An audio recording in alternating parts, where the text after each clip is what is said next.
श्री गुरुचरित्र एक धर्मकीर्तन अध्याय 12 भाग 2. हे त्याचे बोलणे ऐकून अंबा भवानीने त्याला घट्ट पोटाशी धरले. त्याच्या पाठीवरून मायेचा ममतेने हात फिरवला. मातृहृदय कसे असते. देवो न जानाति कुतो मनुष्यः. तो म्हणाला की मी आता काशी आणि तेथून बद्रिकाश्रमी जाणार आहे. आजपासून 30 वर्षांनी मी तुम्हाला भेटायला येईन. असे म्हणून हातात दंड कमंडलू, काखेमध्ये भिक्षाजोळी, पायी खडावा असा हा नरहरी बटू घराबाहेर पडला. चालण्यात सहजता होती. नगरवासियांना हे कळाले आणि सर्वांनी माधवाच्या घरी गर्दी केली. सर्वांची एकमेकात चर्चा होऊ लागली. हा बटू सामान्य ब्रह्मचारी नाही, हा खरोखरच ईश्वरी अवतार वाटतो आहे. एवढ्या लहान वयात संन्यास घेऊन तपश्चर्या करणार आहे. धन्य ते मातापिता जे दगडासारखे हृदय करून 8 वर्षाच्या इतक्या लहान पोटच्या गोळ्याला निरोप देतात. तेवढ्यात काही साधूजनही तेथे आले. त्यांनी नरहरीकडे एकदा पाहिले. अंतर्निष्ठांच्या कळा अंतर्निष्ठ जाणती. त्यांनी नरहरीच्या पायावर आपले मस्तक ठेवले आणि हात जोडून दत्तस्तुती केली. सर्व लोकांना उद्देशून ते म्हणाले, आपण भाग्यवान पुण्यवान आहोत. ही साक्षात बालदत्तात्रेय मूर्ती आहे. उपजताची ज्ञानी वेदशास्त्रे याचीच स्तुती करतात. वेद तर याचेच प्रतिपादन करतात आणि हा गुरु परमात्मा वेदांचे प्रतिपादन करतो. ओम नमोजी आद्या वेद प्रतिपाद्या जय जय स्वसंवेद्या आत्मरूपा. ज्ञानेश्वर हेच त्याचे स्वरूप आहे. असे म्हणून दत्त चिंतन करीत ते साधू निघून गेले. नंतर सर्व नागरिक जनांनी अवधूत चिंतन श्री गुरुदेव दत्त असे म्हणून नरहरीला मनोमन वंदन केले आणि तेही निघून गेले. आता अंगणात तिघे उभे होते. अश्रूंनी डोळे भरले आहेत. तेवढ्यात नरहरीच्या जागी श्रीपाद श्रीवल्लभ दत्तात्रेयासी देखते झाले जनक जननी. जय जया जगद्गुरु झाला नरहरी नर. निजरूपे दिसे कर्पूर गौर पाहता नमिले चरणासी. आता मात्र पुत्र भ्रांती नष्ट झाली. माझा नरहरी हा भ्रम संपून गेला. हा साक्षात त्रयमूर्ती दत्तात्रेय आहे हे दोघांच्या लक्षात आले. पुत्रभाव नाहीसा झाला. भक्ताने देवाला आलिंगन द्यावेत असे झाले. चरणांवर मस्तक ठेवले. फार मोठे पुण्य पदरी होते म्हणून हे सर्व घडले.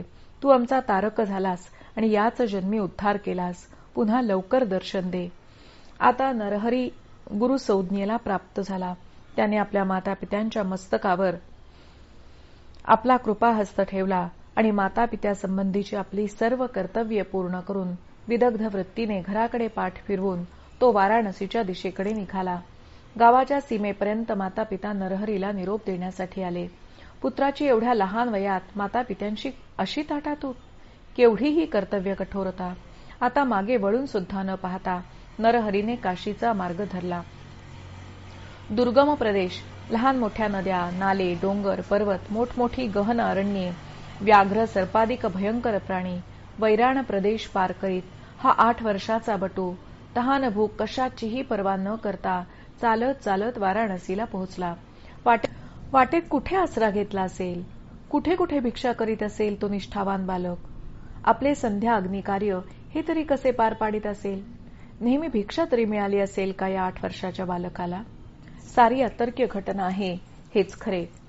अविमुक्त वाराणसीपुरी, निर्मल पवित्र भागीरथी, स्वयंभू भगवान विश्वनाथ रक्षण करता, शिवाचा पार्षद कालभैरव. नरहरीने काशीत गेल्यावर गंगेत जाऊन स्नान करून त्याने नित्याचे आह्निक केले आणि मग कालभैरवाचे दर्शन घेतले. वैखरीतून वाणी बाहेर पडली. देवराज सेव्यमान पावनांग्री पंकजम व्यालयज्ञ सूत्रमिंदुशेखरम कृपाकरम नारदादि योगी वृंद वंदितं दिगंबरम काशिकापुराधिनाथ कालभैरवं भजे. प्रार्थना झाली. तेथून नरहरी निघाला आणि धुंडी विनायकाचे दर्शन घेऊन विश्वनाथाच्या भव्य मंदिरात त्याने प्रवेश केला. नंदीश्वराचे दर्शन घेऊन तो विश्वनाथाच्या गर्भगृहासमोर उभा राहिला. हस्तमस्तक एक झाले. आत्मा परमात्मा अद्वैतावर आरूढ झाले. कोणी कोणाची स्तुती करायची. नरहरी देहस्थितीवर आला. मुखातून शब्द ब्रह्म अवतीर्ण झाले. महिम न पारंते परमविदुषो यद्य सदृशी स्तुतिर्ब्रह्मादीना मपि तदवसन्नास्त्वयि गिरः अथावाच सर्व स्वमतिपरिणामावधिगृणन् ममाप्येष स्तोत्रे हरनिरपवादः परिकरः. विश्वनाथांनी धर्मकार्यासाठी नरहरीला आशीर्वाद दिले. भगवान ईश्वराची भेट झाली. पुढच्या कार्याची दिशा मिळाली. आता पार्वती मातेच्या दर्शनाची ओढ लागली. अन्नपूर्णेच्या मंदिरात नरहरी आला. त्याने त्या जगदंबेकडे डोळे भरून पाहिले. तिच्या सौंदर्याचे काय वर्णन करावे. नरहरी नतमस्तक झाला.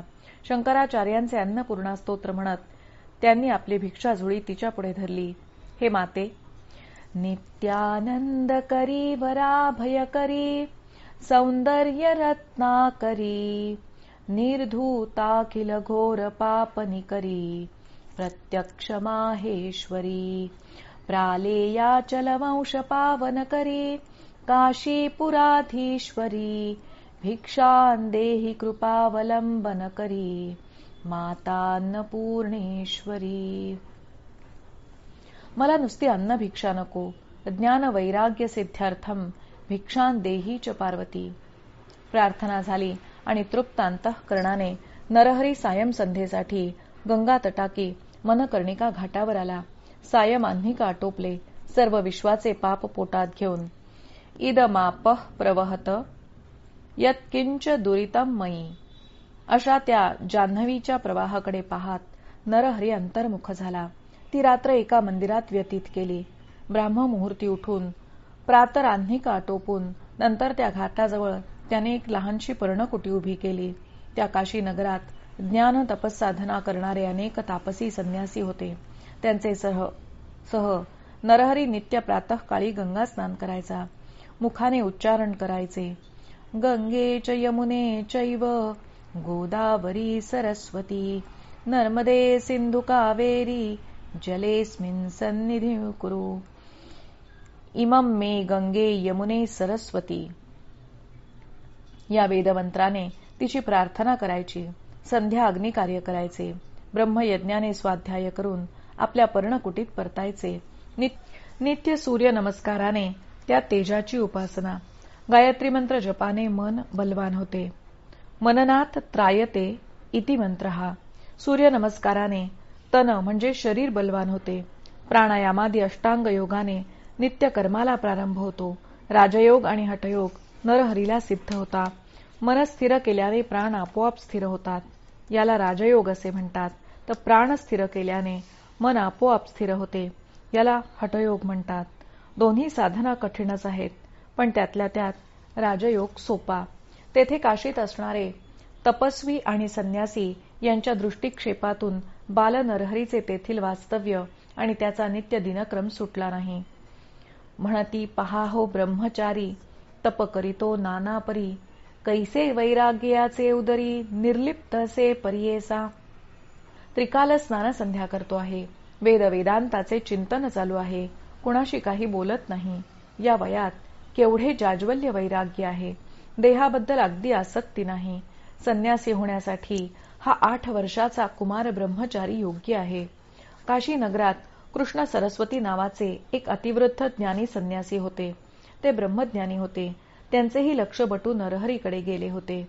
ते त्याचेकडे प्रेमस्नेहाने पाहत असत. एके दिवशी त्यांनी आपल्या सर्व संन्यासी शिष्यांना आपल्या तारक मठात बोलावून घेतले आणि त्यांना सांगितले की हा जो ब्रह्मचारी इथे मनकर्णिका घाटावर येऊन राहिला आहे तो साधा जीव नाही, तर तो साक्षात शिवावतारी पुरुष आहे. विश्वनाथच समजा. तुम्हालाच काय, मलाही तो वंद्य आहे. पण मी वृद्ध आणि त्यातून संन्यासी असल्यामुळे त्याला वंदन करता येत नाही. संन्याशाने एक आपल्या जन्मदात्री मातेशिवाय कुणालाही नमस्कार करायचा नसतो. त्यामुळे त्याची तशी योग्यता असूनही त्याला आपण नमस्कार करू शकत नाही. केला तर तो शास्त्रदोष होईल. सर्व शिष्य गुरु कृष्ण सरस्वतींच्या या विचारावर म्हणाले, यावर दुसरा उपाय काय? आम्हालाही तो ब्रह्मचारी वंदनीय वाटतो. काय करावे ते आपण सांगावे. तेव्हा कृष्ण सरस्वती त्यांना म्हणाले की तुम्ही सर्वजण त्याच्याकडे जावे आणि त्याला विनंती करावी की त्याने लोकानुग्रहासाठी संन्यास ग्रहण करावा. त्याला सांगावे की बटू ब्रह्मचारी असलास तरी तू फार योग्यतेचा असा पुरुष आहेस. स्वामींच्या इच्छेनुसार ते सर्व शिष्य नरहरीच्या पर्णकुटीत आले. नरहरीने त्या सर्वांचे स्वागत केले आणि विचारले की किम निमित्तेनं येणे केले. ते म्हणाले, आपल्याला एक प्रार्थना करायला आलो आहोत. आपण आमच्यासारखे सामान्य पामर नाही.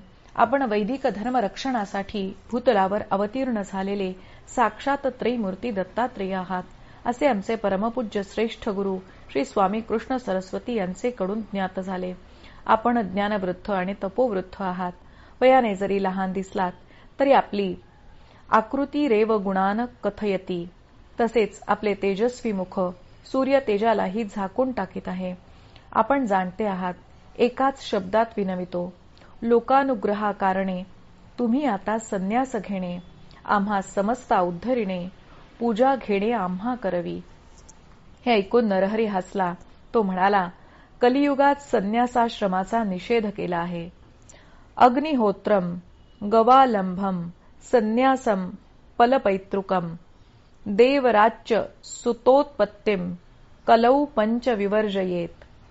संन्यास घेता अतिदूषण, असे स्मृतिवचन आहे.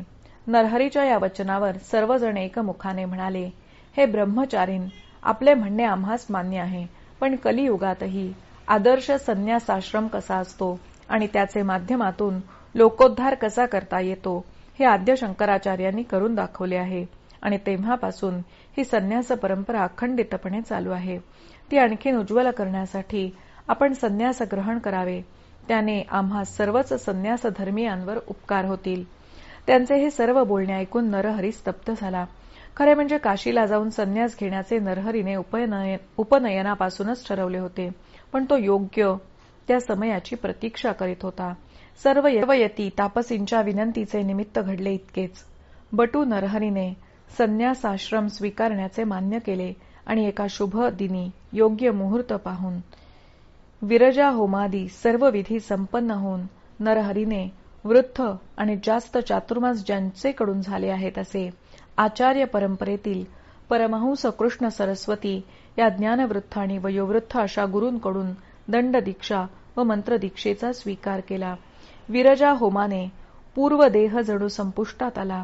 सर्व आप्तगोतांचा संबंध संपला. नामनिशाणी संपली. आता या नव्या देहाचे नूतन नामकरण झाले. सरस्वती परंपरा प्राप्त झाली. नरहरीचे नृसिंह सरस्वती झाले आणि अत्यल्प काळात त्यांना श्री गुरु नृसिंह सरस्वती महाराज या नावाने सर्वदूर लोकमान्यता प्राप्त झाली. लवकरच ते जगद्वंद्य असे जगद्गुरू झाले. हा सर्व वृत्तांत ऐकून नामधारकाच्या अंगावर रोमांच उभे राहिले. गुरुसिद्धांना वंदन करून भारावलेल्या भावनेने तो म्हणाला, हे मुनिवरा, एक संदेह मनी आला आहे. नृसिंह सरस्वती हे स्वयंभूत त्रैलोक्याचे गुरु असताना आणि ते साक्षात दत्तात्रेयांचे पूर्णावतार असताना त्यांनी एका मनुष्याला गुरु कसा केला?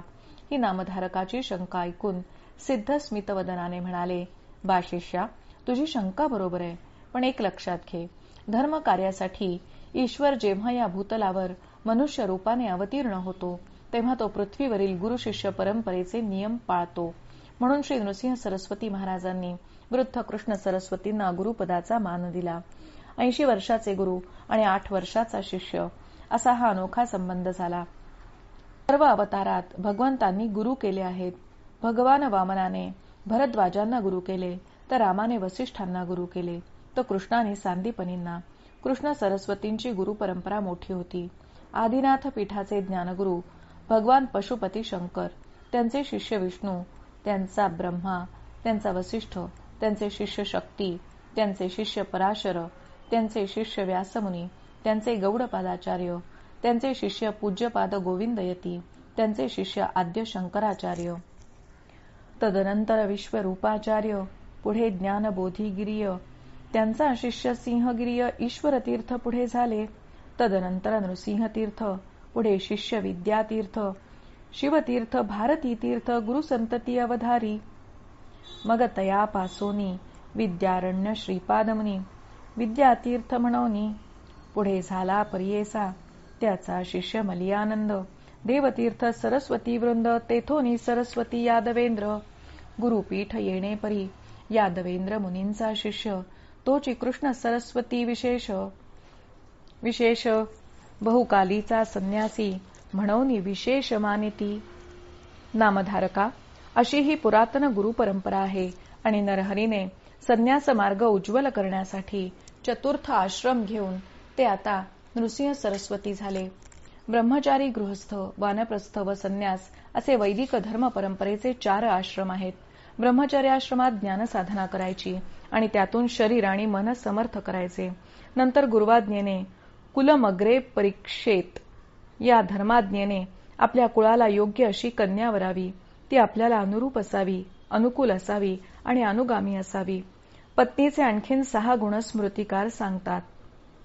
कार्येषु मंत्री, वचनेषु दासी, भोज्येषु माता, शयनेषु रंभा, धर्मानुकूला, क्षमया धरित्री, भार्या च षट गुणवतीह दुर्लभा.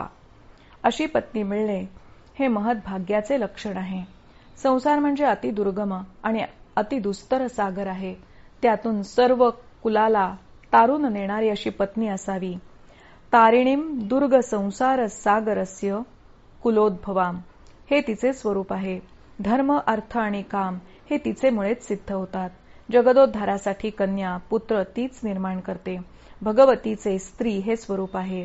स्त्रियः समस्ता सकला जगत्सु. अशा या स्त्रीच्या बरोबर केला गेलेला संसार सुखाचा होतो. अतिथी अभ्यागताचा योग्य परामर्श, देवतापूजन आणि अग्निसेवा ही या गृहस्थाश्रमातील प्रधान कर्तव्य आहेत. 3ही आश्रमांचा आधार गृहस्थाश्रम आहे. धन्यो गृहस्थाश्रमः. तो पूर्ण झाल्यानंतर वानप्रस्थाश्रमाचा स्वीकार करावा. हा आश्रमही महत्वाचा आहे. प्रपंचातील सर्व अधिभार पुत्रावर सोपवून आपले लक्ष त्या संसारातून काढून वनाचा म्हणजे अरण्याचा मार्ग स्वीकारावा आणि साधना करावी. मन पूर्णपणे विरक्त करावे. मग संन्यस्त वृत्तीने राहून संन्यासाश्रमाचे धैर्य अंगी असेल तर प्रत्यक्ष त्याचा स्वीकार करावा आणि ब्रह्मबोधात स्थिर राहावे. सामान्य मानवासाठी या पायऱ्या आहेत, पण लोकोत्तर पुरुषासाठी क्रम हाच असला तरी काही पायऱ्या गाळता येतात. यद हरेव विरजेत तद हरेव प्रव्रजेत या न्यायाने ब्रह्मचर्यातून लगेच अथवा वानप्रस्थाऐवजी गृहस्थाश्रमानंतर एकदम असा संन्यास घेता येतो.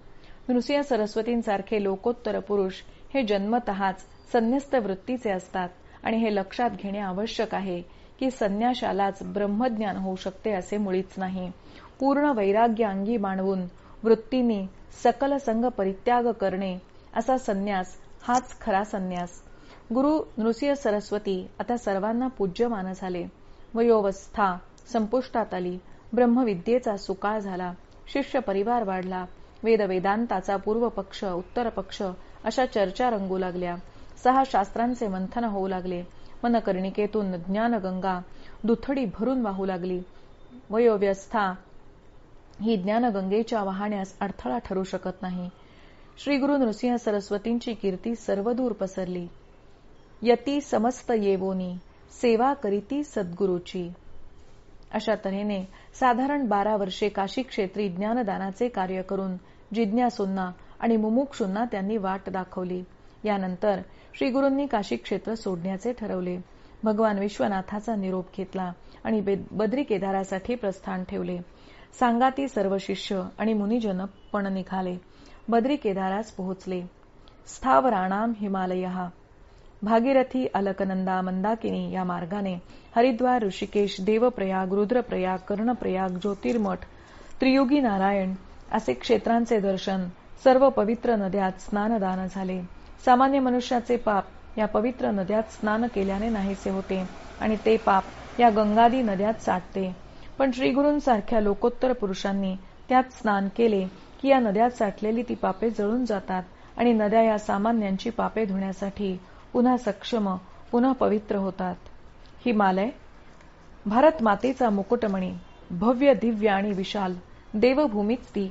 मेरू पर्वताला सव्य प्रदक्षिणा करून श्री गुरु गंगा सागरी आले. पवित्र गंगा येथे सागराशी एकरूप होते. सायुज्यता मुक्ती ती हीच. नित्य अनुष्ठान करीत तेथून गंगा तटाक यात्रा करीत करीत श्री गुरु प्रयाग क्षेत्री आले. गंगा यमुनेचा मनोहारी त्रिवेणी संगम. सरस्वती तेथे गुप्त रूपाने सम्मिलित होते. स्त्रियांच्या वेणीत 3 पेड असतात, पण वेणी घातली की त्यातील 2च पेड दिसतात. गंगा यमुनेचे 2 पेड संगमावर दिसतात, पण सरस्वतीचा पेड दिसत नाही. तरी पण तो त्रिवेणी संगमच. गंगा यमुनांचा संगम काटकोनात झाला आहे. तेथील आतील भूभागाला आंतरवेदी असे म्हणतात. अशी ही भूमी पवित्र असते. तेथे केलेले सत्कर्म हे सहस्त्रपटींनी फलद्रूप होते. असे हे प्रयाग क्षेत्र. प्रयाग स्थानिम गुरुराव येते जाहले परियेसा. गंगेचे पाणी शुभ्र आहे. तिच्या प्रवाहाला वेग आहे. यमुनेचे पाणी जरा कृष्णवर्णीय आहे. तिचा प्रवाह जरा संथ आहे. सित म्हणजे शुभ्र आणि असित म्हणजे कृष्ण. अशा या संगमावर जे स्नान करतील ते स्वर्गलोकी जातील. इतकेच नाही तर प्रसंगोपात्त जे देहत्याग करतील ते अमृतरूप होतात. ऋग्वेदातील सिंधू नदीच्या सूक्तांतर्गत परिशिष्टात हे स्पष्ट सांगणारा मंत्र आहे. सीता सिते सरिते यत्र संगथे तत्राप्लुतासो दिवमुत्पतन्ति ये वै तन्वाम विसृजन्ति धीरास्तेजनासो अमृतत्वं भजन्ते. श्री गुरूंसह सर्व शिष्यांनी या पवित्र स्थानी स्नान सोहळा संपन्न केला. मोठा आनंद सोहळा झाला. त्या प्रयाग क्षेत्री श्री गुरूंनी काही दिवस निवास करून ज्ञानसत्र केले. असेच एकदा ज्ञानसत्र चालू असताना एक तेजस्वी तरुण द्विजय येथे आला. गोत्रोच्चार करून माधव शर्मा अहम असे म्हणून गुरुचरणांवर त्याने आपले मस्तक ठेवले. कुठला शिष्य काय पात्रतेचा असतो हे गुरु जाणून असतात.